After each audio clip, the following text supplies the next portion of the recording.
lebih enak nanti lokasi apa fokus pembahasannya lebih nanti ke arah diskusi. Jadi seperti itu. Oke, kita mulai saja. Ini sedikit background tentang saya. eh, Tahun 95 belajar codingnya tahun 95, kemudian tahun 99 belajar eh sorry jadi full stack developer, sudah mulai coding full stack. Kemudian tahun 2000 eh, kita sama-sama di waktu itu teman-teman di kuliah di Bandung bikin IT consultant. eh, Kemudian disitulah di tahun 2000 itulah saya mulai banyak mengenal terkait dengan Linux, community, sysadmin, network admin dan yang lain-lain.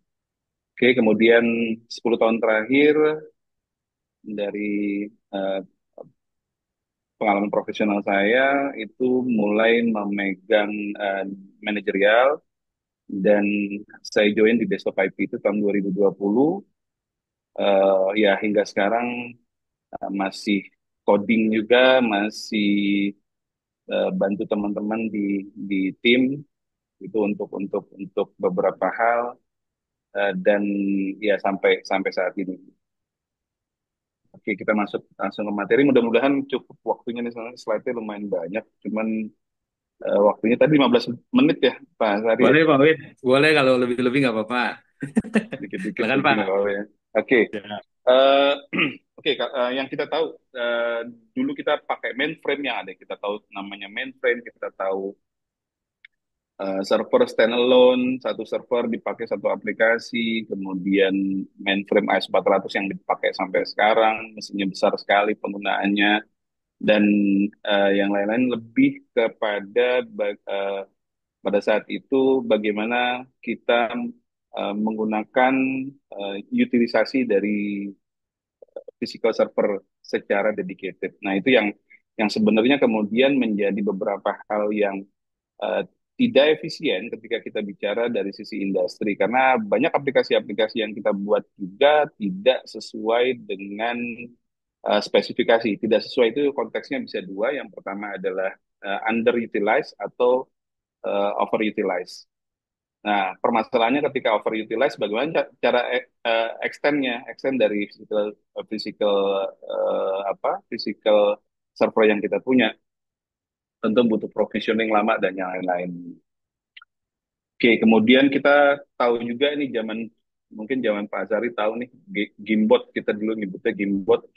Terus kita kalau mau main itu pakai pakai apa, disewain gitu ya, ditaliin karena takut dibawa kabur sama sama sama yang nyewa gitu ya. Dan disewain di Ya. SD SD SMP gitu kan. Nah, apa si Gimbot ini zaman dulu, gadget-gadget kita ini zaman dulu standalone nih, jadi nggak ada hubungannya satu dengan yang lainnya. Kalau kita main Tetris high score ya high score cuma di situ aja gitu, nggak ada kita bisa pamer ke teman-teman kita atau sharing ke teman-teman kita atau main bareng dan yang lain. Oke, kemudian masuklah teknologi cloud.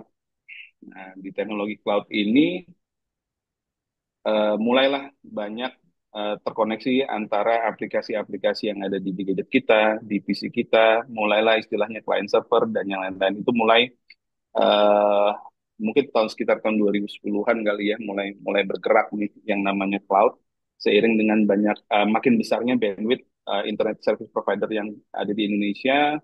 Kemudian dari sisi harga juga makin lama makin murah harganya. Karena kita tahu tuh dulu tuh waktu zaman eh, kita kuliah di awal-awal itu bandwidth itu mahal sekali gitu kan. VSAT yang harga 128 kbps waktu itu harganya bisa 5 juta sebulan. Itu nggak make sense sebenarnya, gitu. Pada saat ini ya nggak make sense, karena pada saat itu kita nggak punya pilihan.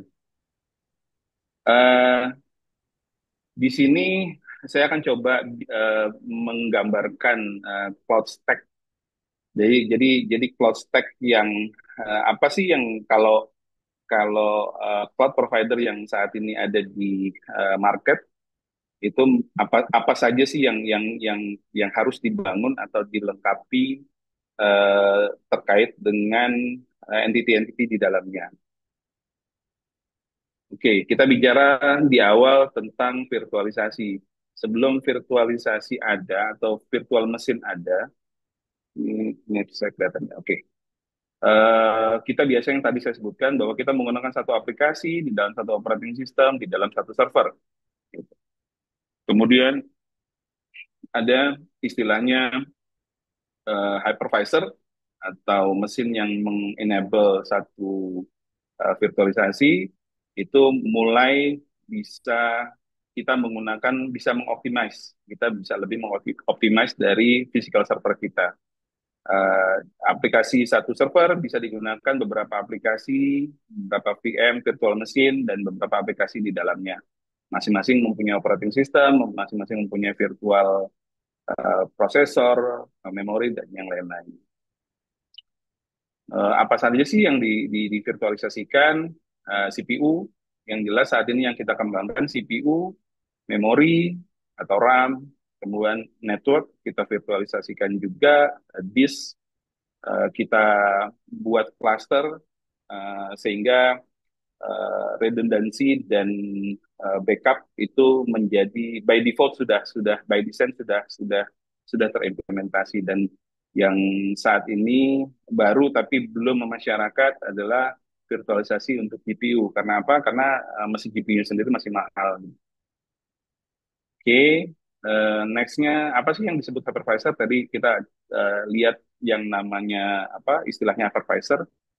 Hypervisor adalah sebuah software yang bisa menjadikan satu physical server itu dibagi-bagi menjadi beberapa virtual machine dengan menggunakan metode sharing resource di dalamnya. Historical tentang hypervisor atau virtualisasi ini mulai dari tahun 1964 sampai 2014. Tentunya banyak teknologi baru lagi setelah tahun 2014. Cuman yang menjadi benar-benar dasar dari si virtualisasi itu adalah ketika tahun 2000-an VMware meluncing satu produk virtual hypervisor untuk eh, apa produk yang terkait dengan virtualisasi. Kemudian ada OpenVZ juga yang dikembangkan oleh Virtuoso pada saat itu 2003 ada Sen dari Citrix. Kemudian 2007 KVM ini adalah engine virtualisasi, hanya si engine virtualisasi itu di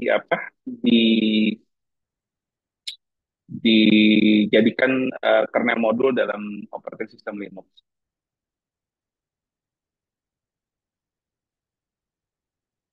Oke, kemudian 2007 juga VirtualBox muncul. VirtualBox yang kita tahu juga dibeli sama Oracle beberapa tahun yang lalu. Kemudian 2008, 2009, 2011, 2013 Docker rilis. Jadi ini adalah Docker atau kontainer kita sebutnya kontainer itu adalah next evolusi dari virtual machine. Jadi lebih kecil lagi, lebih optimize lagi, tapi kita nggak akan bahas Docker lebih dalam di sini mungkin di lain waktu. Kemudian 2014 ada Kubernetes dikembangkan untuk bisa memaintain atau mengorkestrasi dari kontainer-kontainer yang kita buat. Oke, hypervisor itu ada dua tipe. Yang pertama adalah type 1 hypervisor, itu hypervisor dengan hardware-nya bersentuhan langsung. Tadi yang saya sebutkan KVM, VMware ESXi, Hyper-V dari Microsoft, atau Sun Server dari Citrix. Dan tipe keduanya adalah hypervisor yang berjalan di atas OS. Ini yang mungkin kita sering gunakan juga VirtualBox, ada VMware, ada OpenVZ, OpenStack, dan kita punya di desktop API kita juga kembangkan yang tadi disebutkan Pak Zahri, yaitu EVLinks, yang merupakan hypervisor juga untuk engine virtualization. Oke, di layer pertama kita sebagai fondasi dari cloud stack ini kita sudah tahu bahwa yang menjadi base dari teknologi cloud adalah virtualisasi. Oke, kita masuk ke layer keduanya. Di layer kedua, saya menempatkan cloud computing di sini. Karena apa? Cloud computing eh, lebih lebih mudahnya, bahasa lebih mudahnya adalah eh, aplikasi atau model yang eh, memungkinkan seseorang untuk mengakses service yang berupa eh, virtual server, virtual storage, virtual network, eh, dan yang lain-lain atau service-service yang itu, tetapi secara mudah gitu. Jadi bedanya adalah kalau dulu kita punya, misalkan kita mau bikin aplikasi satu, kemudian kita taruh di atas server, kita harus provisioning server dulu, setup server dan lain-lain. Di cloud computing ini kita cukup order menggunakan satu dashboard. Nah, dashboard tersebut yang kemudian menjadi manajemen platformnya kita untuk membuat VM, membuat virtual storage, membuat service-service lainnya. Jadi secara mudah gitu. Jadi secara mudah. Jadi cukup klik klik klik klik klik itu langsung jadi VM satu, klik klik klik klik lagi VM kedua dan seterusnya. Nah, di cloud computing ini yang memungkinkan kita atau kita saat ini menggunakan banyak aplikasi-aplikasi di handphone, baik di handphone kita, laptop, ataupun di server kita yang punya roles untuk memanage server itu bisa mengakses service-service yang ada di cloud. Gitu. Bentuknya adalah aplikasi. Nanti kita akan jelaskan juga klasifikasinya: aplikasi, platform, dan infrastruktur. Oke, dari sisi manageability, kita bagi menjadi 4 klasifikasi dari cloud. Yang pertama adalah cloud yang ditempatkan di on-premise atau kita biasa sebutnya private cloud. Kemudian ada infrastructure as a service. Kalau di on-premise itu seluruh segmennya itu kita yang manage, jadi si user yang manage. Kalau di IaaS, kalau di infrastructure as a service, itu eh, eh, virtualisasi server, storage, network itu dimanage oleh vendor, jadi oleh si cloud providernya. Sementara OS yang terkait dengan OS, update OS, runtime dari aplikasi sampai ke aplikasinya itu kita yang manage. Gitu. Kemudian eh, yang ketiga kita sebut ada istilahnya platform as a service. Bedanya dari dari IaaS adalah eh, platform as a service hanya menyediakan sampai ke level data storage, OS dan yang lain-lain. Jadi pengguna PaaS atau pengguna platform as a service itu tidak tahu tuh di belakangnya OS-nya menggunakan apa, database-nya menggunakan apa, semuanya sudah diberikan abstraction layer untuk aplikasi dan runtime-nya untuk bisa berjalan. Contoh misalkan saya punya aplikasi Golang, tentu membutuhkan runtime Golang dan ketika saya deploy misalkan di Heroku contohnya seperti itu, saya cukup aplikasi dan aplikasinya aja yang saya taruh gitu di situ. Setting-setting Golang, running Golangnya seperti apa itu juga saya yang atur, tapi saya nggak tahu tuh di bawahnya itu si Heroku pakai operating system apa, virtualisasinya dia pakai apa, servernya dia mereknya apa, storage-nya mereknya apa, dan yang lain-lain saya nggak tahu. Gitu. Dan yang terakhir ada software as a service. Kalau di software as a service yang kita gunakan adalah ini lebih fokus ke fungsi. Jadi fungsi dari si aplikasi yang dijual, yang dijual atau di provide oleh si vendor. Dan ini seluruhnya dari sampai aplikasinya, runtime-nya, kita nggak tahu si aplikasinya ini bentuknya bangunnya pakai apa, kita nggak tahu runtime-nya dia mau pakai apa, database-nya pakai apa, OS-nya pakai apa, dan seterusnya sampai ke bawah, itu kita nggak tahu. Yang kita tahu adalah kita menggunakan fungsinya saja. Contoh dari klasifikasi ini adalah seperti ini. Di on-premise kita punya ada tadi yang saya sebutkan juga Microsoft Hyper-V, ESXi, dan kita di desa tapi kita juga punya e-village. Di IaaS, di Infrastructure as a Service, contohnya adalah Alibaba Cloud, DigitalOcean, AWS, Microsoft Azure, dan kita juga punya IVRT di sini, IVRT Cloud Service. Uh, untuk platform as a service, yang tadi saya sebutkan juga, kita tinggal deploy aplikasinya, itu ada Heroku, jadi atau Salesforce atau SAP. Jadi basically uh, kita cuman bikin modeling datanya, kita bikin apa front end-nya, dashboard-nya dan yang lain-lain itu kemudian di deploy di platform as a service dan langsung jalan. Jadi kita nggak perlu pusing-pusing mikirin masalah memorinya berapa, hard disknya berapa, dan yang lain-lain. Kita juga punya di Desktop IP juga kita mengembangkan platform as service yang namanya Luminous. Luminous ini adalah satu platform yang fungsinya adalah mentranscode video menjadi beberapa bitrate. Contohnya seperti ini, kalau kita biasa upload ke YouTube, kemudian ketika video kita sampai ke YouTube, YouTube akan membagi menjadi beberapa rendition, menjadi beberapa rendition 720, 1080, 360, 480 dan sebagainya. Nah, proses pembagian antara raw data atau raw video menjadi beberapa rendition tadi disebutnya adalah transcoding, video transcoding. Kemudian di SaaS kita juga punya ini aplikasi, mungkin kelihatan ya logonya mirip-mirip gitu ya. Ini Jbot dan Kubikel. Jbot adalah collaboration platform, jadi di dalam si Jbot ini secara singkat ada storage-nya, ada project management, ada communication-nya juga, ada chatting-nya juga, dan kita akan kembangkan terus ke depannya. eh, untuk yang komunikasi ini mudah-mudahan kita bisa juga bikin nanti video conference integrated di Jbot. Cubicle adalah productivity tools. Kemudian contoh lain yang sudah common di pasar, Canva. Ini udah pasti dipakai, banyak sekali dipakai untuk presentasi. Dan contoh lainnya juga banyak, Slack, hmm, dan banyak lagi. Oke, jadi kita bisa mengisi, kalau kita balik lagi tadi ke building block yang cloud stack tadi, kita ada di layer 2 dan layer 3 ini ada packagingnya, si cloud computing stack adalah packagingnya.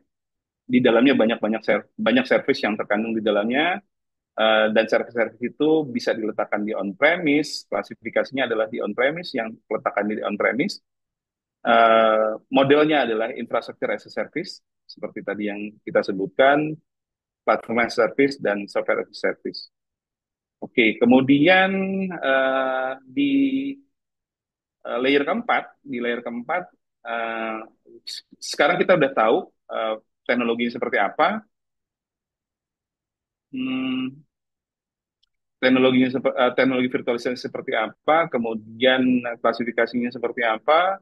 Nah, di layer keempat ini siapa yang manage gitu. Tentunya semua teknologi tersebut harus ada yang manage, karena apa? Karena si teknologi tersebut mempunyai dua sisi. Yang pertama adalah physical hardware-nya atau hardware-nya yang kita sebutkan tadi, computer resources, storage-nya dia pakai apa, hard disk-nya pakai apa, eh, memorinya dia kalau rusak gimana cara gantinya, eh, dan sisi sebelahnya adalah business logic.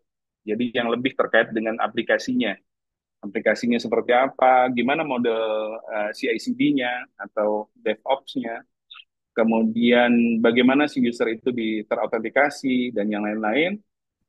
Yang nantinya ini akan menjadi bridging juga, karena kita manage dua hal ini yang mudah-mudahan nanti kita akan bahas sedikit terkait dengan AI dan cyber security. Oke, jadi kalau kita balik ke building block tadi, udah komplit nih. Dari layer satu, virtualization teknologi, dua, cloud computing stack-nya cloud. Kemudian klasifikasi implementasi dari cloud computing tadi bisa di on-premise, di infrastructure as a service, platform as a service, dan software as a service juga yang manage adalah di layer keempat ini, orangnya yang manage gitu. Di nih sedikit apa pesan sponsor.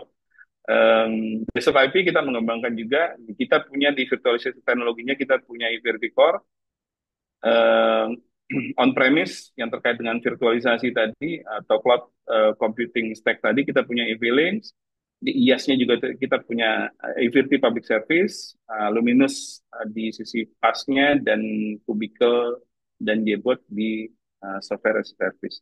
Oke, sekarang kita masuk ke use case-nya untuk penggunaan AI. Contohnya seperti apa sih? Kenapa AI atau cyber security itu lebih optimal dan lebih baik diletakkan di cloud gitu untuk melindungi atau memudahkan processing data yang kita punya. Contohnya seperti ini. Jadi misalkan si cyber security ini dia melakukan logging terhadap data, terhadap dari sisi cyber security kita melakukan logging aplikasi, logging apapun yang terjadi di mesin kita, traffic internetnya, traffic data trafficnya, itu kita logging semua. Kemudian data ini akan kita feeding ke modeling artificial intelligence-nya, gitu, modeling datanya. Dari modeling data akan melakukan training, dari training kemudian akan ketemu hasilnya seperti apa. Nah, kalau kita combine mekanisme cyber security dengan artificial intelligence, itu pada use case ini itu yang kita harapkan adalah real time analisa yang real time. Kemudian kalau kita bisa menganalisa secara real time, tentunya kita juga bisa memberikan respon secara real time juga. Jadi misalkan ada serangan nih, oh ternyata ada serangan DDoS misalkan, distributed denial of service. Masuk data serangan tersebut, uh, si cyber security nggak tahu nih, oh ini apa nih, kecuali cuma lonjakan data ya, cuma lonjakan traffic. Uh, Data ini kita feeding ke uh, machine learning yang bisa mempelajari si traffic tersebut, dan dia bisa tahu bahwa oh ini traffic ini ternyata trafficnya adalah traffic yang berbahaya untuk network kita gitu. Sehingga kalau kita bisa langsung lempar ke IDS kita, intrusion detection atau intrusion prevention, untuk bisa memblok data traffic tersebut gitu. Nah, kurang lebih seperti itu. Jadi uh, gimana sih caranya si cloud ini bisa berguna untuk AI dan cyber security? Yang pertama adalah eh, tentunya untuk AI kita tahu bahwa raw data yang akan digunakan untuk training itu besar sekali, banyak sekali, sehingga kita membutuhkan storage yang cukup besar dan cukup dan mudah fleksibel untuk berkembang gitu. Jadi mudah untuk kita tambah, kita kurangi, kita tambah, dan nggak membutuhkan waktu lama. Dan cloud bisa memfasilitasi hal tersebut. Kemudian tadi juga scalability dan elasticity. Jadi misalkan computing power kita, misalkan GPU kita ternyata nggak cukup, kita mau nambah node GPU lagi, itu bisa dilakukan dengan mudah.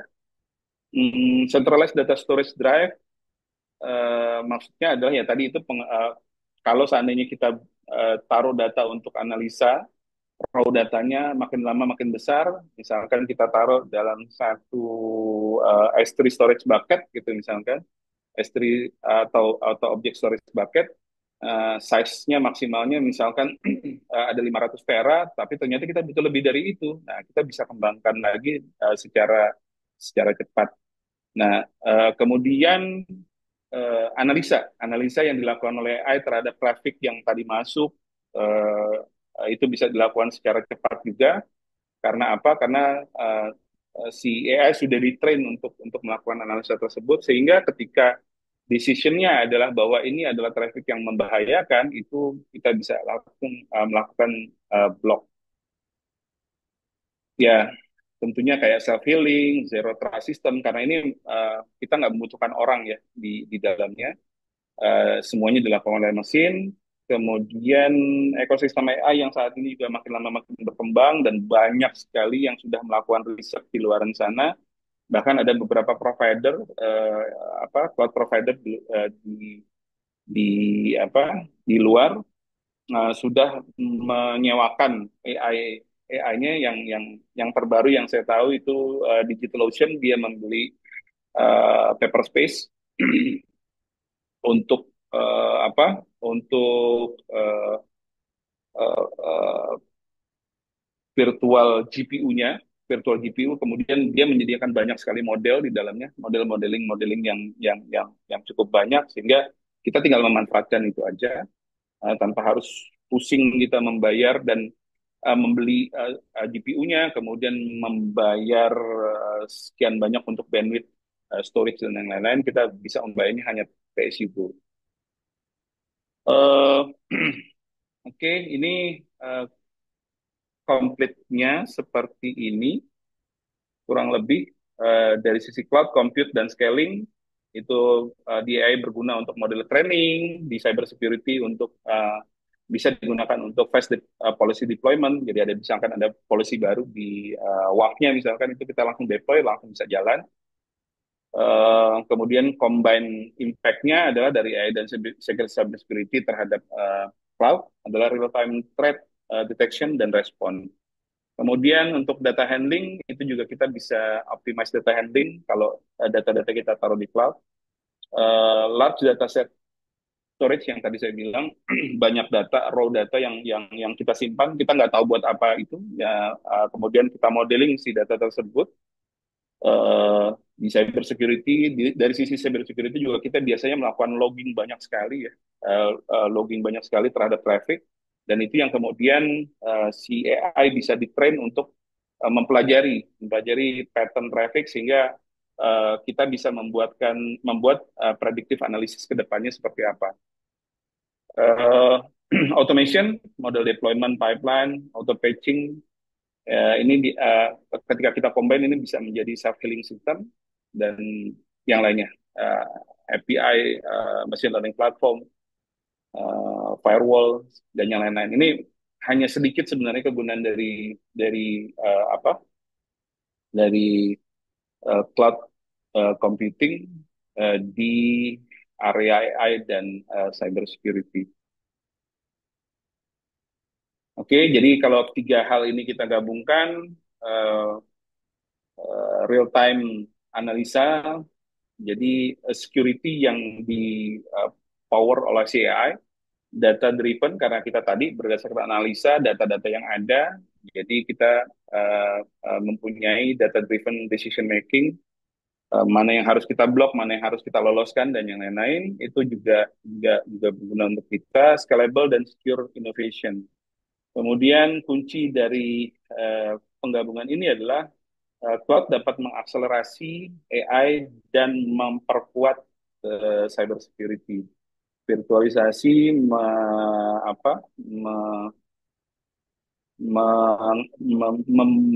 mengakibatkan enable secure and isolated environment. Jadi dari sisi network biasa tuh karena virtual network kita bisa mengisolate virtual mesin VM-VM yang kita punya itu menjadi satu segmen network yang isolate yang tidak bisa ditembus dari luar private network tersebut.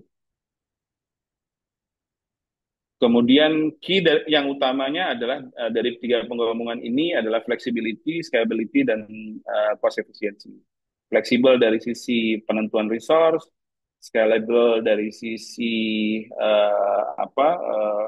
penambahan dan pengurangan resource, dan pastinya cost efficiency karena kita nggak perlu capex di depan untuk membeli berbagai banyak barang eh, yang mahal-mahal itu GPU-nya, servernya, bandwidth-nya dan yang lain-lain. Kita cuma OPEX aja, jadi bayaran bulanan, PS juga nggak dipakai, kita bisa kurangi, semudah itu. Kemudian yang ini yang kita juga sedang kembangkan di The Surviving, mungkin juga ini kita mengundang teman-teman di mungkin di ISTN terkait dengan uh, decentralized GPU processing. Jadi kita tahu GPU sendiri sekarang sudah masih mahal ya, masih mahal, belum murah-murah nih. Huawei udah mengeluarkan Atlas di Cina, Nvidia ya udah pasti Nvidia yang sekarang jadi market leader dari GPU processing. Itu saat ini kita sedang uh, in a early stage on doing this kind of research gitu. Jadi riset kita bagaimana caranya mendesentralisasi proses yang dilakukan oleh GPU sehingga kita bisa menggunakan GPU yang ada di laptop kita, GPU yang ada di server kita, atau GPU device yang lain yang di luaran sana, dan kita bisa sebar gitu ya processingnya, dan kemudian apa sehingga penggunaan GPU jadi lebih murah. Penggunaan processing untuk AI training itu jadi lebih murah dan lebih affordable. Goalnya adalah ya ini cost efficiency, AI democratization, transparansi dan security karena kita menggunakan blockchain. Oke, kita kembali lagi ke halaman yang ini sudah masuk ke slide-slide akhir saya. Balik lagi ke tadi nih, yang tadi Gimbot tadi yang jualan, yang rentalin si Gimbotnya dipakai oleh orang dan standalone gitu. Kalau sekarang tetap disewakan, cuman bedanya adalah sekarang yang disewakan adalah tablet dan connect ke internetnya. Mungkin itu, terima kasih. Mungkin kita bisa masuk ke diskusi ya. Oke, udah lebih waktunya. Baik, Pak Win, terima kasih. Eh, Menarik sekali ya, Pak Win. Ya. Mungkin sebelum saya lempar pertanyaan ke teman-teman, ada beberapa yang mungkin saya coba diskusikan gitu. Yang pertama, kalau ditanya nih, Pak Win, keunggulan utama dari desktop IP secara teknologi itu yang sebelah mana tadi? Tadi kan banyak coverage-nya. Kalau ditanya satu atau dua yang utama itu, kalau kita exposing ke market, sebenarnya mana yang paling diunggulkan dari produk desktop IP saat ini, Pak? Untuk pengembangan di Indonesia, yang kita kuatkan adalah di sisi atau di produknya ya. Dari sisi produk kita memang saat ini fokusnya ke EV Links. Jadi virtualisasi teknologi itu core basic dari hampir semua teknologi yang ada di seputaran kita deh. Kita nggak, saat ini kita nggak mungkin lepas dari yang namanya cloud dan produk tersebut yang kita kembangkan. Nah, apa yang menjadi keunggulan kita? Yang pertama, kalau kalau kalau mengutip dari pernyataan atau ya pernyataan dari Pak Vidi, CEO kami di sini di Desktop IP, kedaulatan data. Nah, kedaulatan data itu kontrol, kaitannya dengan kontrol, nggak cuma dari sisi cost, tapi kontrolnya juga gitu. Jadi kontrol dari data atau kontrol dari mesin. Jadi mesinnya bisa di mana aja. Mungkin kita bisa taruh di data center kita di Zimbabwe, tapi mesinnya itu atau softwarenya untuk virtualisasinya kita yang punya, kita yang pegang kontrol. Jadi bahkan eh, negara lain nggak punya kapabilitas untuk bisa mendapatkan itu. Bedanya ketika kita menggunakan dari produk luar, eh, ya ya ada beberapa inilah, ada beberapa aturan eh, di Amerika sana seperti Cloud Act dan Patriot Act itu yang membolehkan setiap perusahaan yang berdiri di Amerika itu untuk membuka datanya kepada pemerintah Amerika. Nah, itu yang sebenarnya berbahaya. Yang kemudian yang kedua yang juga paling penting dan dan mungkin ini kurang kurang ini kurang apa kurang disadari oleh kita juga, adalah masalah customisasi.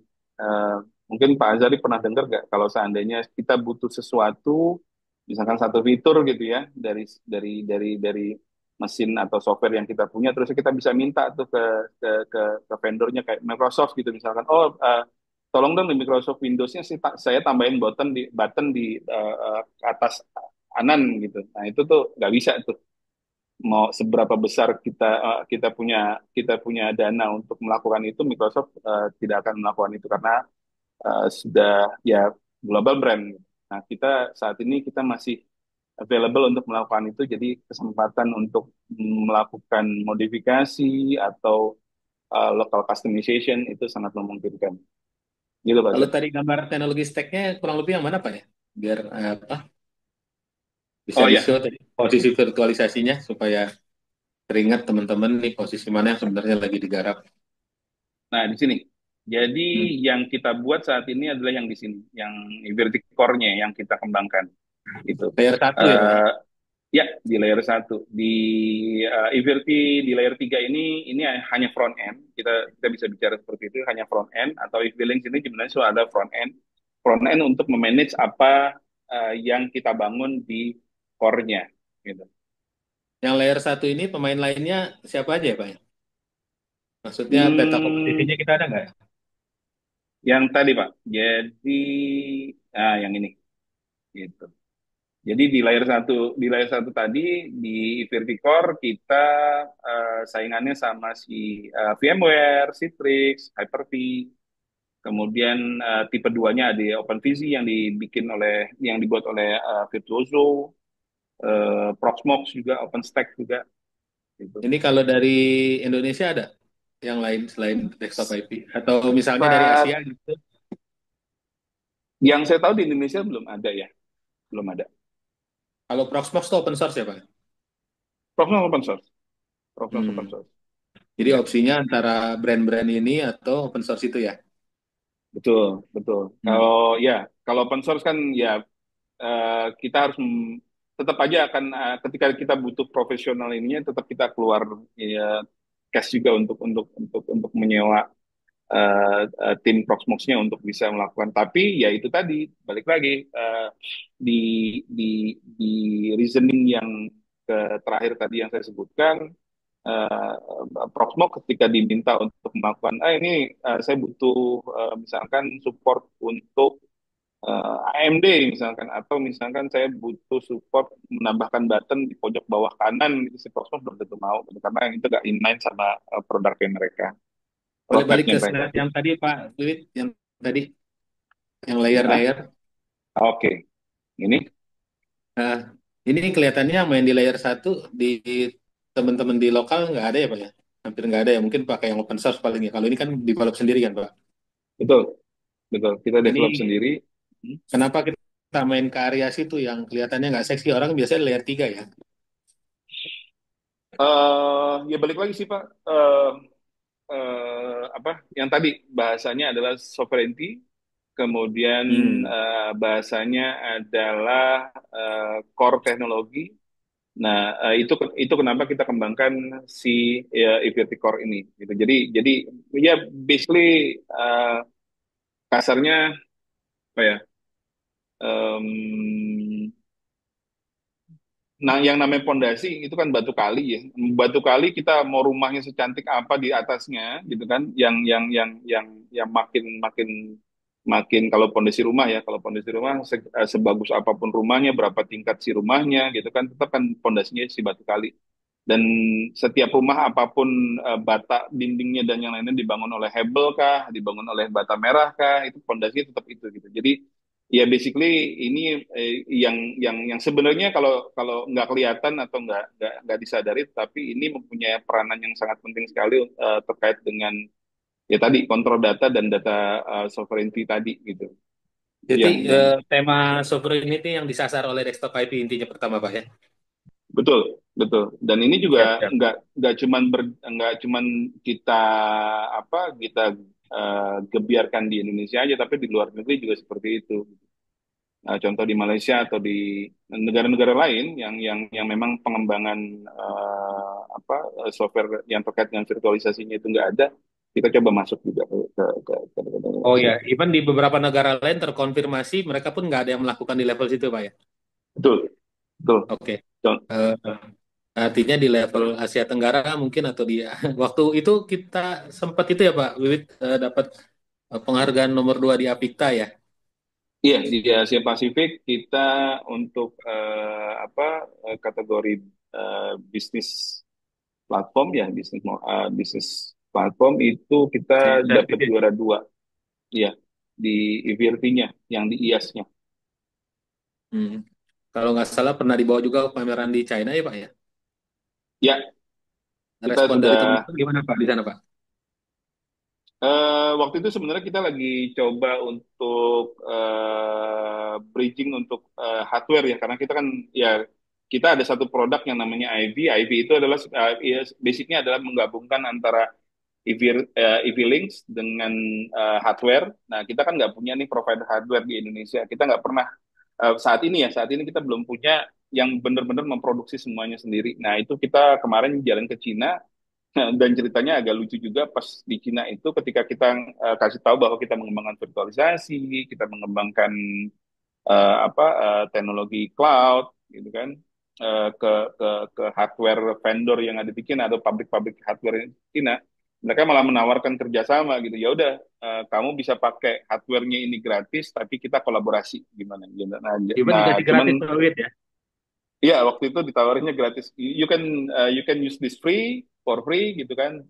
Cuman nanti kita jualan bareng. Nah, itu yang ya, ini bagian dari idealismenya Om Pidi juga sih, Pak Pidi juga sih. Oh iya, Sehingga tapi kita nggak mau kan jalan situ. oh langsung dibungkus dalam brandnya dia nanti Pak ya. Betul, betul, betul. Oh iya Ada iya. beberapa. So, ternyata Ya artinya Pak intinya Pidi dengan nggak jadi ke foundation US. teknologi di bawah ini yang foundation ini intinya untuk bangun ke atas jadi lebih mudah dan lebih scaling dan lebih aspek sovereignty-nya bisa lebih dijaga gitu ya Pak ya. Tentunya kalau sovereignty udah sudah pasti gitu ya. Kalau yang terkait dengan scalable, karena itu memang fungsi utamanya cloud ya, kita udah don't care masalah provisioning hardware lagi, kita don't care provisioning bandwidth lagi yang butuh waktu. Bahkan di IVRT kita bisa bikin VM itu hanya hitungan menit, jadi di bawah 1 menit itu VM udah jadi. Baik Pak, jadi boleh cerita sedikit nih sebelum saya lempar pertanyaan ke teman-teman. Kalau di level Infinity Core yang di bawah ini, mungkin kerumitan kerumitan kayak apa sebenarnya Pak? Biar ada bayangan gitu. Di sini juga ada beberapa teman kan pengembang gitu. Mungkin bisa di-share sedikit aja Pak, gambaran-gambaran di area bawah. Oke, mana ya? Bingung juga. Oke, yang sulit sebenarnya adalah bagaimana kita memaintain si virtual machine itu untuk tetap bekerja. Karena kondisi yang ada di user kita, contoh misalkan ada salah satu server kita yang isinya itu udah sampai sekitar 200-an VM lah, 200-an VM. Nah, itu bagaimana caranya kita bisa memaintain eh, apa yang kita virtualkan. Yang kita virtualkan tadi ada CPU, memori, disk, network, eh, itu yang kita virtualkan. Dan ketika kita main di virtualisasi, pasti banyak yang akan terjadi dalam tanda kutip overcommit gitu. Jadi kayak misalkan CPU-nya, core-nya sebenarnya kita cuma ada 56 misalkan. Tapi uh, karena tuntutan bisnis juga, kita biasanya melakukan overcommit. Nah, bagaimana caranya ketika si overcommit apa threshold-nya terlewati gitu dari masing-masing VM itu, threshold-nya terlewati, itu sistem kita tetap masih bisa berjalan gitu. Itu memaintain itu yang lumayan cukup rumit. Kemudian tadi overcommit dari sisi memori, overcommit dari sisi hard disk gitu atau storage gitu. Itu lebih lebih ke maintain ke situnya sih Pak. Jadi kalau selain itu kayak billing, koneksi antara service dan yang lain-lain itu standar. Cuman karena memang kita memang fokuskan di core, di Virgi Core-nya, yaitu tadi bagaimana caranya kita bisa maintain supaya si resource-nya ini ketika naik itu tetap terjaga, ketika turun utilisasinya tetap bagus. Ya Pak Wid, makasih. Mungkin sambil kita lempar pertanyaan ke teman-teman, silakan rekan-rekan kalau ada yang ingin ditanyakan, diskusikan. Kebetulan nggak banyak nih dari apa pengembang-pengembang yang orientasinya di layar-layar bawah yang nggak kelihatan di permukaan, tapi melelahkannya nggak ada yang lihat gitu ya Pak ya. Nah, ini sebenarnya apa curhatan dari teman-teman yang melakukan pengembangan di sana. Tapi memang kalau nggak dilakukan, memang nggak ada yang pernah melakukan di Indonesia ya. Kelihatannya gitu. Even di negara-negara tetangga terkonfirmasi teman-teman nggak mengembangkan area sini kan. Jadi kalau cerita Iya, sovereign tanpa area-area ini di develop sebenarnya sovereignnya tidak kejadian gitu ya Pak Wid ya. betul kontrol datanya dan ya cost. Saya ngutip juga dari bahasa Pak Vidi, CEO kita nih ngintip-ngintip aja dari tadi kayaknya belum berangkat ke US deh. Apa ada dua tipe yang bisa ngasih gratis. Yang pertama kaya sekali atau bikin sendiri. Oh ya artinya dengan bikin sendiri Kita punya kontrol, scalingnya kita bisa atur gitu Pak ya. betul, betul. Kita punya kontrol terhadap cost-nya, kita punya kontrol terhadap teknologinya. Kita mau rubah apapun kita bisa gitu karena basically itu yang apa kita sendiri yang bangun. Betul betul. Silakan rekan-rekan kalau ada yang mau ditanyakan.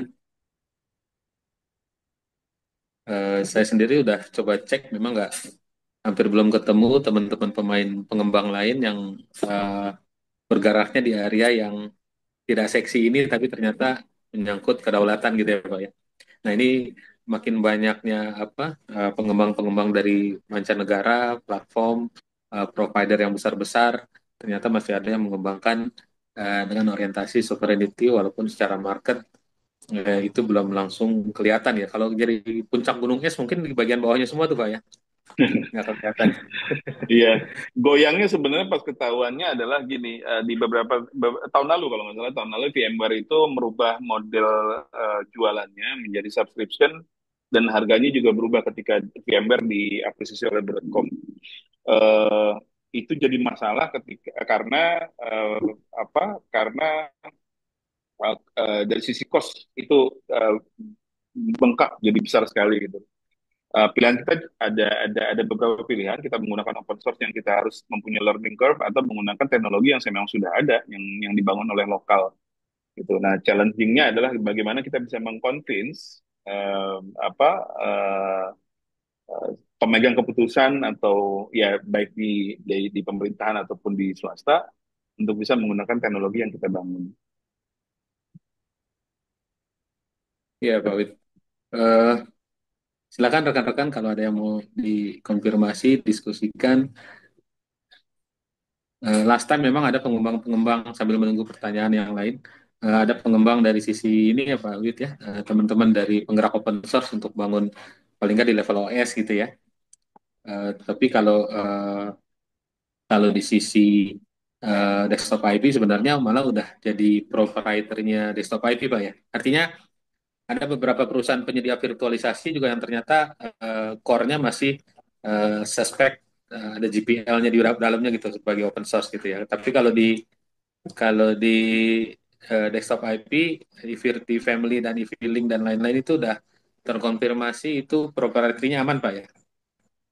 Aman Pak, aman. Kita juga udah apa mempunyai sertifikasi TKDN dan mostly produk kita itu di atas semuanya semuanya sih semuanya produk kita itu di atas 80%. Jadi ya cukup besar karena nggak mungkin bisa sampai 100% karena laptopnya juga masih pakai MacBook, masih pakai Lenovo, masih pakai ThinkPad, masih pakai servernya kita masih pakai Supermicro dan yang lain-lain gitu. Nah itu yang diperhitungkan sehingga kita nggak hampir tidak mungkin sampai 190%. Tapi eh, apa mostly aplikasi yang kita bangun itu semuanya di atas 80% PKDN. Di level software hampir 100% berarti Pak ya, boleh dibilang begitu ya. Di Kurang level lebih seperti software. itu. Ya. Ya, ya, ya. Nah, itu yang sulit dicari teman yang lain yang melakukan hal yang sama ya. Karena di TKDN kan banyak yang administratif, banyak yang sifatnya perangkat keras. Nah, itu yang mungkin Ya, nggak bisa ngejar 100%. Tapi kalau dari sisi software, hampir ya Pak ya kelihatannya ya. ya. Hmm. Software kita bangun sendiri, Hmm. mulai dari level bawahnya si core-nya tadi, di Virti Demonnya itu kita bikin sendiri, Ya, middleware-nya sampai ke dashboard ini juga kita buat sendiri. siap. Ya,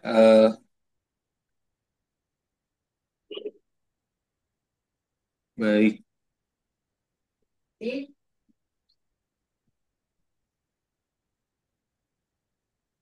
Oh, baik. Jadi practically apa otomatis dari sisi desktop IP ini sekarang bertindak sebagai prinsipal ya, Pak ya? Bisa dibilang begitu Em, ya? ya, kalau dari sisi bisnis sebenarnya mungkin ada yang lebih ini, Oh berbicara, iya iya cuman iya. ya prinsipnya seperti itu. Jadi artinya karena yang memprovide teknologi sebagai produk gitu kan, artinya teman-teman yang sebagai implementer atau reseller tuh bisa merefer dukungan dari desktop IP ya secara teknikal gitu kan Pak ya?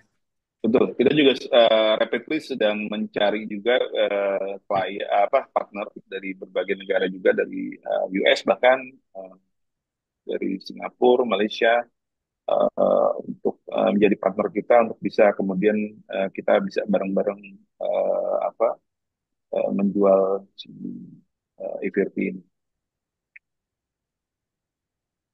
Kalau dari sisi ini maksudnya awal awalnya dulu kenapa kepikiran bikin ini apa seperti apa tuh Pak Wid ya? Maksudnya dari founder dulu kok nggak biasa seperti halnya pengembang-pengembang lokal lainnya yang bikin aplikasi yang apa quick win yang di level atas, layer-layer atas gitu yang rapid application development tapi ternyata malah bangun ke bawah. Awal-awalnya seperti apa Pak? Maksudnya punya mindset kayak gitu. Nggak biasa saya temui. Hmm, mungkin karena ini ya karena uh, uh, Vidi kan memang lama di US ya, 30 tahun di US, dan uh, dia juga punya pengalaman di IBM yang waktu itu juga mulai-mulai dari IBM tahun US Pak ya? 2008. IBM US betul. IBM US 2002, 2008, 2009 itu udah mulai masuk ke area cloud. Total berapa tahun Eh, beliau di sana Pak ya? 30 tahun ya kalau nggak salah ya. Di oh, maksudnya di IBM US ya? Oh, di IBM US itu mungkin sekitar 10 tahunan kali ya. Oh, jadi Sekitar 10 emang tahunan. udah Jadi udah mulai mantap lulus di sana SM, ya. Hmm. lulus SMA sampai sampai sampai kuliah sampai kerja itu di US terus. Jadi ya itu tadi ngelihat di US perkembangan cloud seperti apa, kemudian di Indonesia kok kita cuman jadi eh, consumer aja gitu loh, jadi customer aja, customer dari apa perusahaan-perusahaan US 2006 2008 kalau nggak salah itu pertama kalinya menginjakan lagi ke Indonesia setelah sekian lama dan mulailah Iya, petualangannya dimulai. ya artinya mindsetnya agak beda ternyata ya Pak ya. Begitu beliau ke sini, Betul, malah mau bangun riset di sini dan malah mau bikin orientasi produk gitu ya, bukan langsung apa nyari quick win tapi lebih bangun foundation gitu ya Pak ya. betul, betul. Dan ya memang cukup panjang ya perjuangannya. Saya sendiri Hmm. kan juga baru join kan sekitar 2020, Hmm. membereskan beberapa hal juga. Hmm, termasuk kita di tahun 2021 kita mulai pembangunan EVRT cloud service-nya. Jadi cloud services yang public public cloud service-nya itu kita buat di sekitar 2021-an kita mulai bangun. Siap, siap, siap. Menarik, menarik. Jadi nanti mungkin butuh apa penjelasan khusus untuk bercerita ini kepada pihak-pihak yang memang seharusnya berkepentingan dengan aspek sovereignty ya Pak Wiwit ya, Betul. agar Karena ya agar pengamanan tuh nggak hanya di level atas atau tengah, tapi bahkan sampai layer yang terbawah gitu ya. Ya kalau itu emang ternyata bisa apa dalam produk dalam negeri dan ternyata terbukti, kenapa itu nggak bisa didorong dibungkus dalam produk-produk yang pasti sovereignty terutama gitu ya Pak Wiwit ya.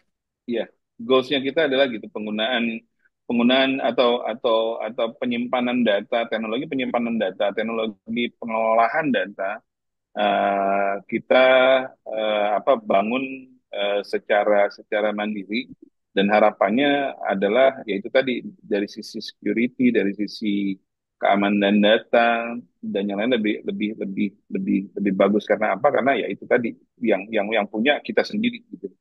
Kita sendiri Ya. yang punya. Baik Pak Wid, makasih. Mungkin teman-teman Siap. sudah menikmati diskusi kita. Mungkin apa Di lain waktu mungkin bisa diskusi tambahan lagi. Anyway, Siap. terima kasih banyak atas penjelasannya. Ini jarang-jarang ada presentasi terkait lokal produk yang bergerak di area yang tidak seksi tapi ternyata sangat kritikal gitu ya. Iya, Semoga apa awareness ini juga nyampe ke pihak-pihak yang berkepentingan terhadap sovereignty. Terima kasih banyak Pak insya Albit. Allah. Thank you Terima kasih, Pak informasinya Ferry. Makasih semua. teman-teman. Buat teman-teman juga terima kasih yang udah hadir dari awal sampai akhir. Mungkin sebelum bubar kita foto dulu. Eh, Mbak Novi bisa bantu? Oke, baik. Oke, teman-teman semua bisa diaktifin kameranya.